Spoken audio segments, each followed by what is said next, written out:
death syndrome, and there's a pointer where some children have sleep apnea. And if you could talk about that a little bit and the connection between the deficiency of vitamin C. To understand the nature of sudden infant death syndrome, and then later, of course, the shaken baby syndrome, it's necessary to know a little about what is called endotoxin. In actual fact, endotoxin is produced by particular types of bacteria that normally inhabit the gut. And the endotoxin is actually stored in the walls of the bacteria. And routinely, just tiny amounts escape into the environment. But under certain conditions, you can get an excessive production of endotoxin, and a lot of it can get into the environment, in the gut. And under these conditions, it damages the gut wall and seeps through into the bloodstream, is carried first to the liver. And if all is well with the liver, and if the liver can cope, it will detoxify the endotoxin, and none will escape into the general circulation. But if the amount of endotoxin is excessive, or if the liver can't cope, then some of it will get into the general circulation. Now, what happens then can vary a lot. It's important to realise first that this endotoxemia, as it is called, can occur without there being any bacteria in the body outside the gut. In other words, there's no septicemia or bacteremia.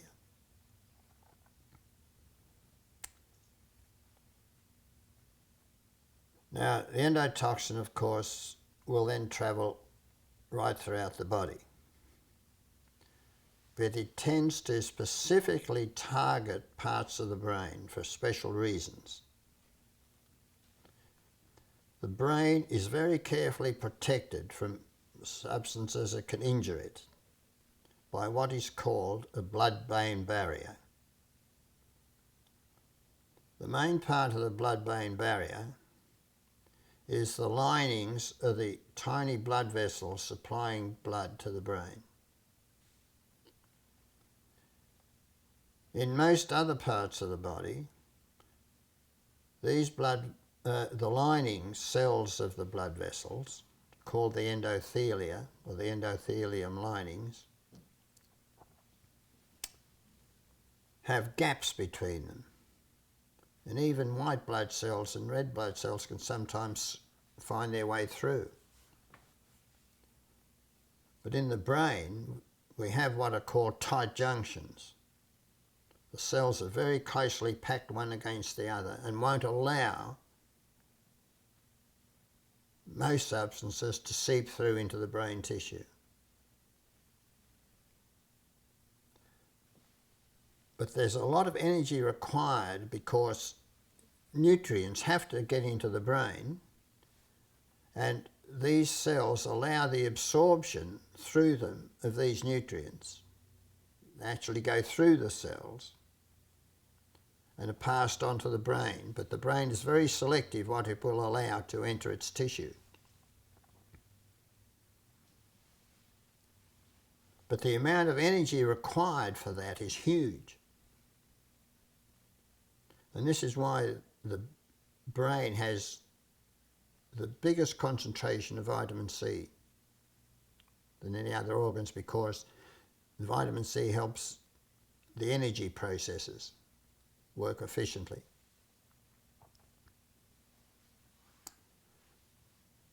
There are in the cells of the body little dots that are scattered throughout the cell, can be seen under the microscope, and they're called mitochondria.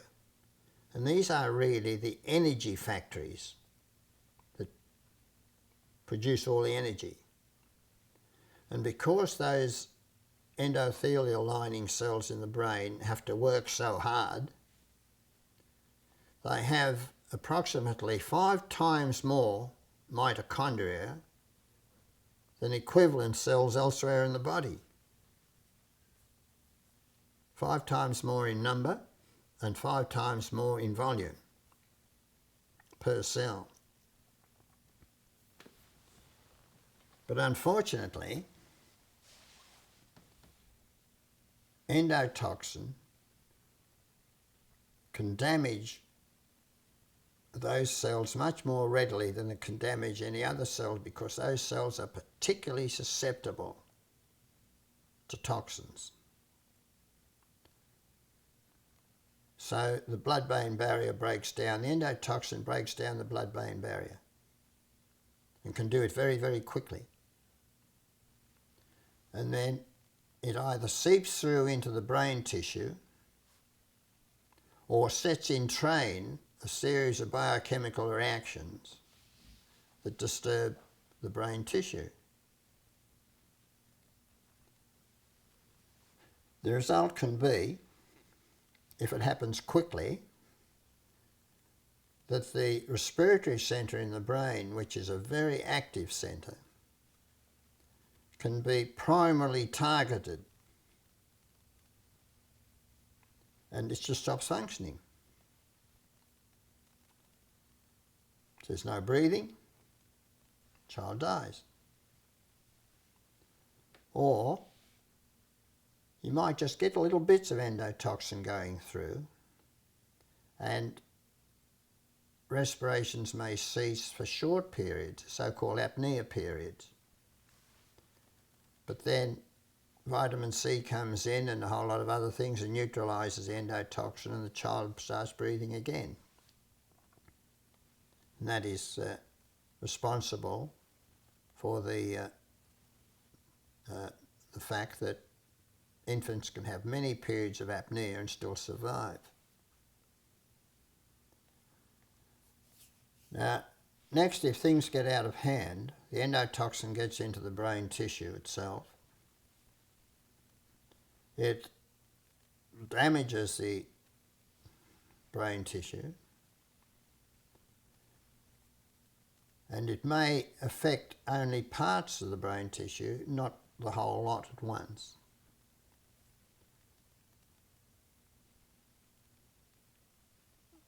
It sets in motion a series of abnormal chemical reactions that are vaguely called free radical reactions. And this creates more disturbances and goes around in circles and gets worse and worse each time it goes around. Then one important feature of the blood-brain barrier is that it restricts the amount of water that can get into the brain. But when the blood-brain barrier breaks down, a lot of water gets in, so you get brain swelling, cerebral edema. And when that happens, you're lucky to survive. And this can happen very quickly. The brain swells up, you get increase in intracranial pressure, the brain is pushed down through the hole in the base of the skull. There's a respiratory centre right there where it's pushed through. It can stop functioning.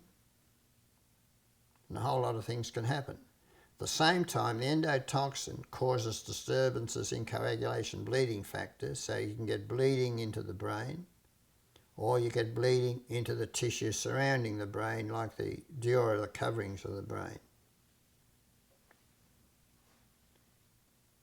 And the retina. The retina is part of the brain.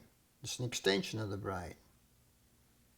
And it is damaged in the same way as other parts of the brain by the endotoxin or the chemical reactions that occur following the introduction of endotoxin.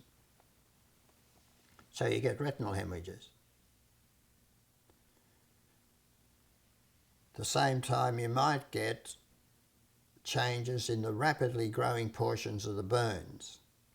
caused by endotoxin, plus the fact that endotoxin causes an increased utilisation of vitamin C. So you get two things responsible for the bone changes: vitamin C deficiency due to excessive utilisation, and a direct effect of endotoxin on the growing portions of the bones too. So you get those changes which I've spoken about already, which look like fractures.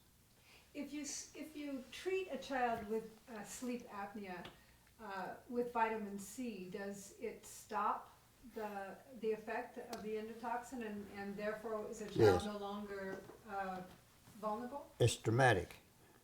Now, many years ago, in the early 70s, I gave a lecture in the, I forget what they call it, Institute of Nutrition or something, in Mexico City. And after my lecture, a research paediatrician stood up and said that he'd been working in a native village where 200 babies were born during the year. And out of those 200, at different times through the year, 60 were brought to the clinic by the Indian mothers who said, "My baby's sick." Nothing could be found wrong with them, so they were sent home. All those 60 babies, at different times through the year of course, died suddenly and unexpectedly at home. SIDS. This doctor asked me if I thought that vitamin C would help. And I said something to the effect, "Well, you'll soon find out." 12 months later, I was asked to go over there and lecture at a big conference.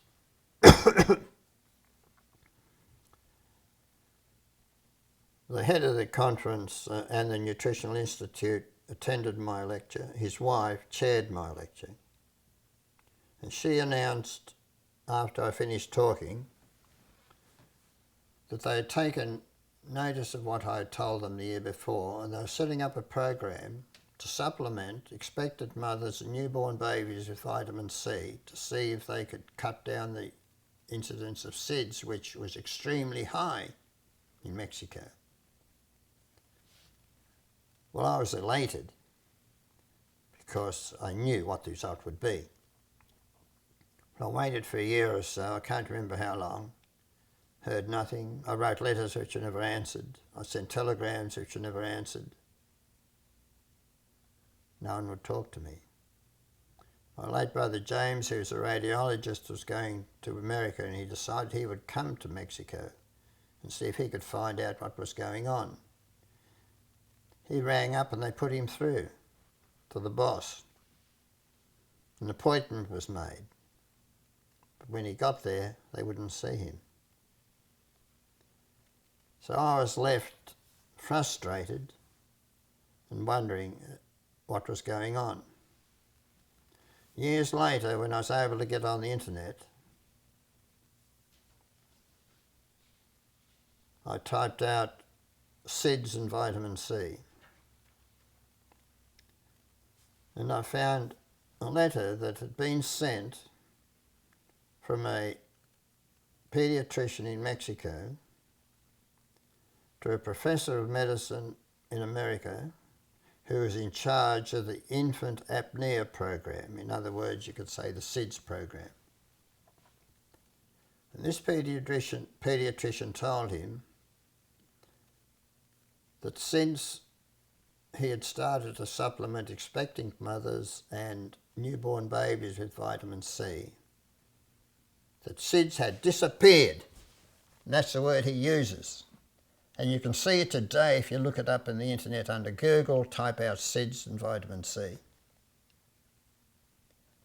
Now you would think that that professor would sit up and say, "Hey, this is really something. Disappeared." But no. He ignored that. And he says something like, well, I think it's almost his exact words, and you can find it on the internet. He said, "I know of no data to support this." No what?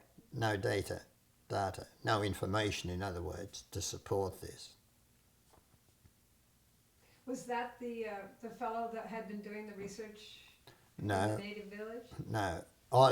I assume that the doctor who wrote to him probably was the man, but I have no way of finding out. You can still find this on the internet, but since I first found it, it's all been changed because the original internet included quite a lengthy description of what a terrible fellow Archie Kalokerinos was. And that has been sort of diluted a bit when you look it up, but I've got the full version in my biography. Now, I find this very disturbing. Very, very disturbing.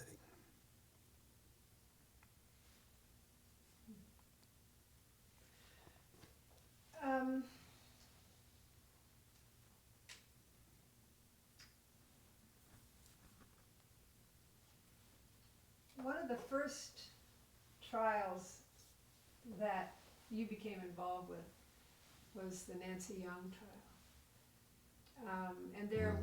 And I wanted to know if you could tell us a little bit about that, and how important do you think the television documentary was that came out during that time? That's important. Nancy Young was an Aboriginal woman living in the western districts of Queensland. An Aboriginal settlement that could only be described as a disaster. One of her babies got sick and died.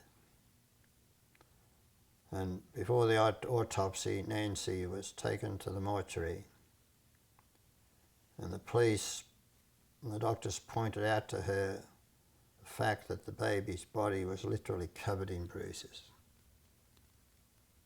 She couldn't explain it, so she was charged with manslaughter through neglect. That corresponded with a visit to me in Kalokerinos of my late brother James, who is a radiologist of great note. And we talked about the work that I was doing, and he realised the importance of it, but he was concerned because I hadn't published. And he was afraid that some other doctor may claim credit for my discoveries. We discussed the issue at length, and eventually James persuaded me to write a letter about my findings to the Australian Medical Journal, and I did that. The legal aid lawyer who was asked to defend Nancy Young was a man of rare calibre, because somehow or other he got hold of and he read the letter that I'd written in the Australian Medical Journal, and he rang me up. And I found that Evelyn Young, Nancy's baby, had been fed on a diet that consisted mainly of a formula milk, wasn't a formula, a dried milk called sunshine milk. Now, it was never intended to be a baby food. It had no supplements of vitamins, including vitamin C. But a lot of people used it without problems. And then Evelyn, the baby, suffered from a series of illnesses. And it was obvious to me that those bruises that Evelyn exhibited after death were due to scurvy. So I decided that that should be the basis of the defence. But I knew that I was just Archie Kalokerinos, and no one would take any notice of me. So I approached the only professor of paediatrics in Sydney, who I knew well. And I must give him his credit. He was a man who of great achievements. And he agreed with me that it was scurvy and agreed to give evidence in her defence. Well, I was ecstatic. But a few hours later, when I got back to the hotel where I was staying, I received a phone call from him. And he said, "I've just been told that this matter is highly political. I can't afford to get involved." So I was left to defend Nancy by myself. But I took one precaution. I rang the Australian Broadcasting Commission and asked them to cover the trial.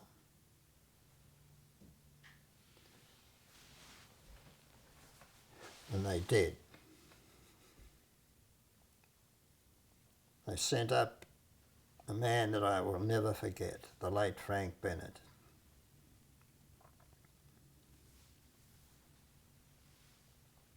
Nancy Young had to actually pay her own train fare to travel a considerable distance from where she lived to where the trial was going to be.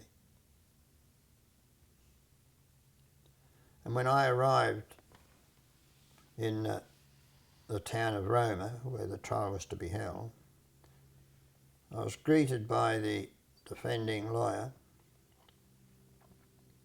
who said, "We haven't got a chance.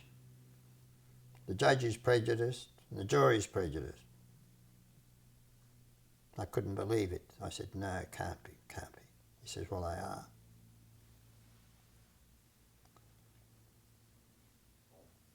So I presented my evidence. The judge took no bloody notice of them whatsoever. And Frank Bennett sat up at the back. He wasn't allowed to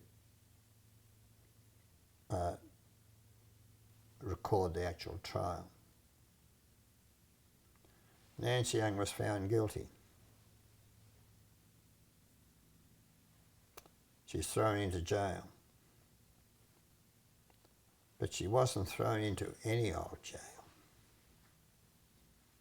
She was sent to Boggo Road Jail, where her mother died while she was serving a sentence for the murder of the man with whom she was living. Now, to put an Aboriginal person in an area where the spirit of a departed relative is the absolute of hell. I went to the Premier of Queensland, equivalent to the Governor here. I tried to explain the issue to him and I said, "For Christ's sake, get her out of there, put her in any other jail." He wouldn't listen. Within a fortnight, Nancy Young was destroyed mentally and totally forever and ever.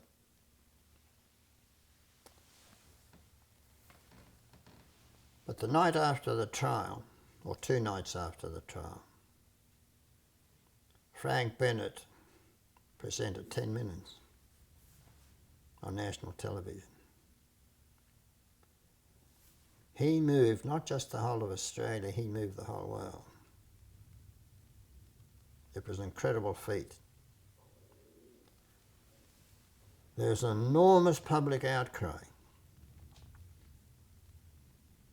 In fact, there was an international outcry. The government became afraid. They banned rescreening of the program.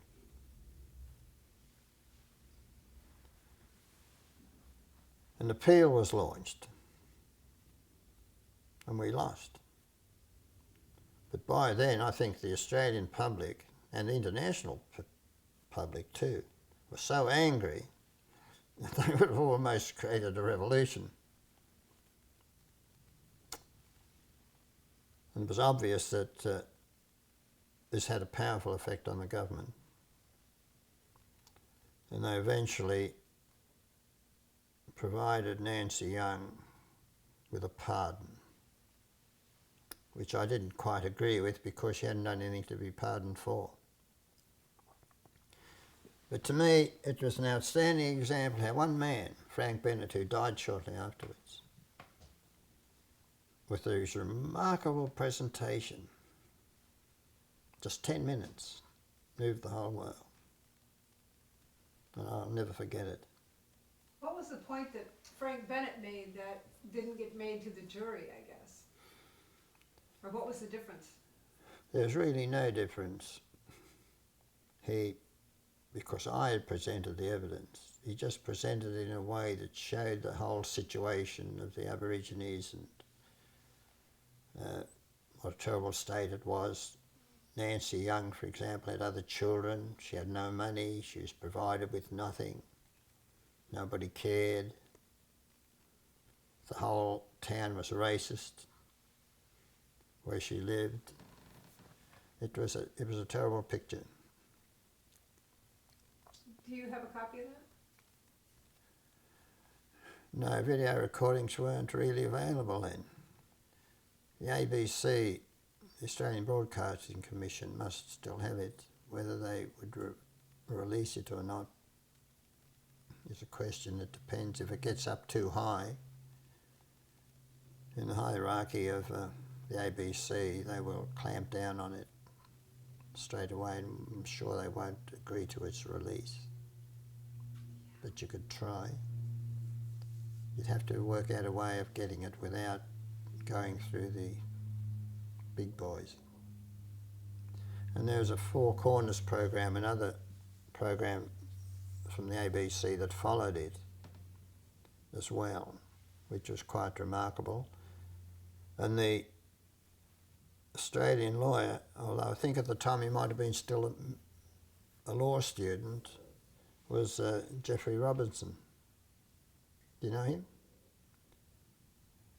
He's now a big shot in England, quite a remarkable man. He hosted those programs on television, can't think of the name of them now, to do with law. Very famous, well-known man. Okay, good.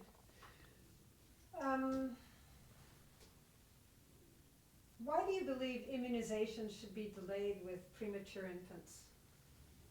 Because the fact is, an observation, a clinical observation on my part, that they tended to react more severely than mature infants. It's not just an observation from me. Many of my colleagues have made exactly the same observation. The authorities keep denying that it happens. They say we must protect these infants from these infections and so forth. But it's a killer. It shouldn't be done. Would you start that over again and just say that I believe that immunizations, should be kept from premature, because you were using the pronoun instead. Immunisations should not be given to premature infants, depending on how you define premature, of course. And they should certainly not be given to infants that are sick, even to infants that have an upper respiratory tract or a fairly simple infection. Of course, the authorities turn around and say, but with the Aboriginal kids are always sick. And I say, well, supplement them first with vitamin C and zinc and so on first, and then immunise them. But of course, they don't do that, but they should. I don't want to overstate the role played by vaccines, but the fact is this, that there's a very clear picture that develops almost as soon as a lot of these infants are vaccinated, or a series of abnormal reactions occur in the infant that causes the death of the infant, say 2 weeks after the vaccines are administered.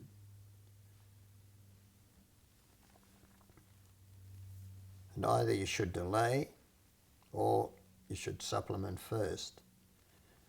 Now, I worked all this out early in the piece, and I was going to Melbourne to lecture to doctors about it, amongst other things. And the doctor who relieved me was a postgraduate research student from the University of Sydney. Now, I shouldn't jump to conclusions because I may be wrong. But I have reasons to believe that before he left Sydney, he told his colleagues that he was coming to Kalokerinos to relieve Archie Kalokerinos, and they said, "Oh, that nut. Don't take any notice of him." Before I left, I explained to him that he should not vaccinate sick Aboriginal kids. The moment I left town, he went around, and I'll use the exact words that he spoke to some of the citizens of Kalokerinos. Pardon my language. He said, "Archie Kalokerinos is all bullshit, and his theories are all bullshit, and I have no intention of carrying out his methods of practice." He saw a little Aboriginal kid, infant, and just off the top of my head I can't remember which one comes first, but I think this is the one that had an upper respiratory tract infection.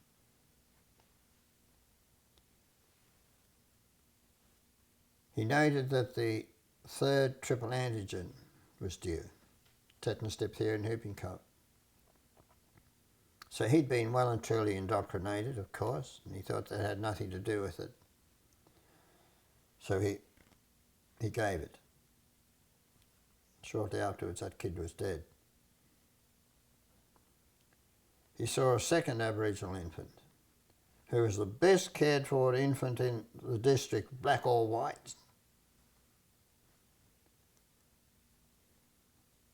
And this one had diarrhoea, or it was the other way round, I think. And he must have thought to himself, well, of course, the vaccine had nothing to do with it, first death and so on. So once again, disobeying my wishes, he vaccinated that child. I came back from Melbourne expecting to find him still there with a list of what he had done and so forth. But he had shot through, as we say in Australia. He'd left the town in a hurry. This child was dying in the bed as I turned up. And the Aborigines were going to lynch him.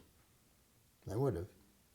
I had gone 2 years then without a single Aboriginal infant death, a record, and I came back to find 2 dead.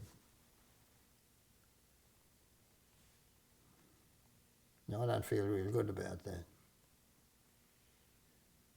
Just this stubbornness and indoctrination.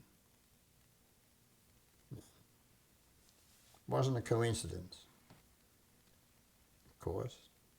Just. Now, that doesn't prove you shouldn't vaccinate kids, but it proves that you should take care. In sometime around 1976, I think it was, 76, 77, I read in the papers about an extraordinary epidemic in Naples, in Italy. Infants and children were suddenly becoming unconscious and dying, and no one knew why.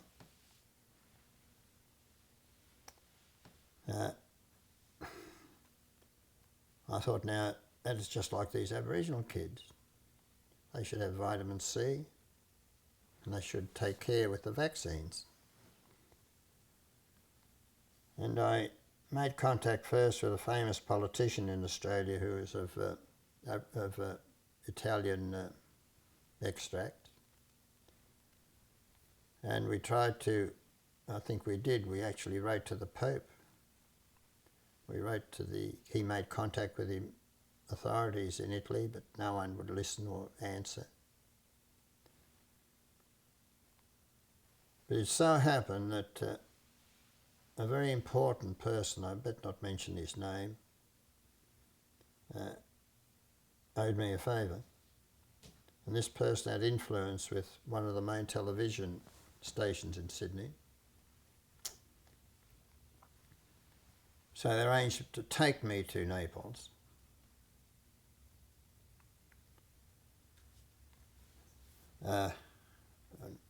With a television team. And we were given permission to go with the doctors when they made calls to the area in Naples, in the slums in Naples, where when kids were sick. Now, the first place we went to happened to be the home of a left-wing trade union official. And he was living in a cave with his family. And the doctor examined this baby, wrote out a prescription and left. And we stayed to talk to the family. We had an interpreter. And they didn't know, the family didn't know why we were there. They knew we were interested in these deaths because there was a lot of them. But they didn't know specifically why. The father asked me to translate the prescription. Well, it was for an antibiotic plus an antihistamine cough syrup. And he asked me if these medicines were safe, and I said, well, the antibiotic is probably safe, but the other one is dangerous, don't use it. Now, he didn't know specifically why we were there, except of our interest in the condition. I nearly fell over when he said to me, will vitamin C make any difference? And I thought I was dreaming. I said, how do you know that? He said, we all know in Naples except the doctors. Well, we had a terrible fight. I went to the hospital where these kids were dying. In fact, one died while I was there with the television team, and they recorded it.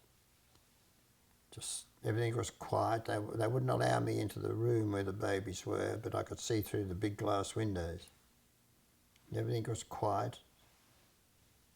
And suddenly there were screams. They just told a mother that a baby was dead. Can you imagine the Italians, you know? It was terrible. I had vitamin C ampoules in my bag. I said, for Christ's sake, give them. Now they're in official packs, pharmaceutical packs. No, we haven't got any, we can't use yours, we don't know if it's safe. And I said, well, look, you can get it. Bronson's in California, who supply vitamin C here. They immediately air freighted stocks of this stuff over to me, and they could have got it from Roche laboratories in Switzerland anyway in just a matter of an hour or two. They wouldn't use it. I saw other kids die there. 2/3 of them had upper respiratory tract infections. 1/3 had just recently been vaccinated with triple antigen. They never officially told me anything about what happened, but I know they used vitamin C. Someone showed me newspaper cuttings. And the epidemic came to an end. They used to have these epidemics regularly every so often. Now they don't.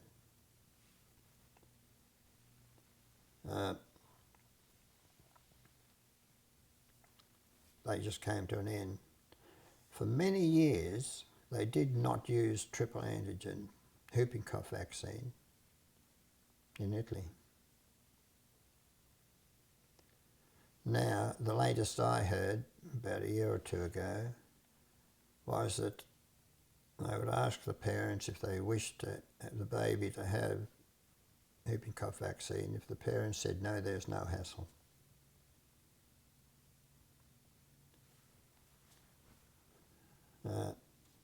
So you see, it's not just Australia and the Aborigines. This happens really all over the world.